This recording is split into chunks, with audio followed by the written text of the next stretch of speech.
How goes it? I'm Will Maxwell Jr. and this is What Did We Miss? Here I tell you the stories that WWAY did not. If you can believe it, someone asked me to do this. Parks in Japan have unveiled the latest innovation, public restrooms with transparent walls. Now I'm going to tell you more about these toilets, but let's skip straight to the part that is going to make you okay with all this. Here's what happens when you close the door. The lock shuts off an electric current that makes the walls transparent. Without that current, they become fogged up. Now this marvel is meant to help people see if the bathroom is empty and clean. It's a public bathroom. You already know it's not clean. That's a bargain you know you're making every time you use a public toilet. No one has ever stepped into a porta potty with even the hope that this might be a clean one. The toilets were supposed to debut during the Tokyo Olympics, but the designers couldn't sit on this invention any longer. The creators deliberately didn't file a patent with the hope that more people would use this technology. I'm holding out for transparent planes. That way, every time you fly, you can look around and take in the majesty and abject horror that is being in the sky. Now to something less settling, if you will, murder hornets. The only things that make killer bees sound quaint. Like, yeah, the bees kill, but it's not premeditated.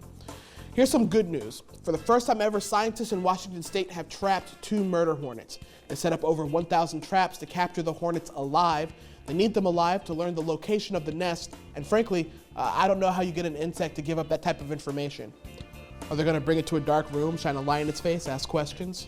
Repeatedly dip it into a Dixie cup of water until it's ready to talk? Time is running out for them to find the colony and kill it. In September, the queen will start mating and creating more murderers. So far, 7 murder hornets have been found, all in Washington State, all in the same county, which is rough for Whatcom County, but good news for all of the amateur entomologists nationwide who are convinced that everything that flies is a murder hornet. Now, I'm not trying to downplay this. Last time I said, well, it's only a few in Washington, I ended up wearing a mask all the time and never seeing my friends. A Long Island man's plan to avoid jail time has been foiled. Robert Berger is being charged with faking his own death. Now, last year, Berger pled guilty to stealing vehicles and was sentenced to a year in jail. He then fled the state. In October, he had his fiancée give the judge, a forged death certificate. The plan was originally for him to turn it in himself, but they thought it over.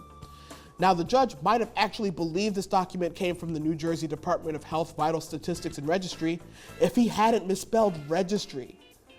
This is not a segment that advises people how to crime, but don't turn that spell check off. He still has to serve his 1-year sentence and could face up to 4 more years due to the forged document.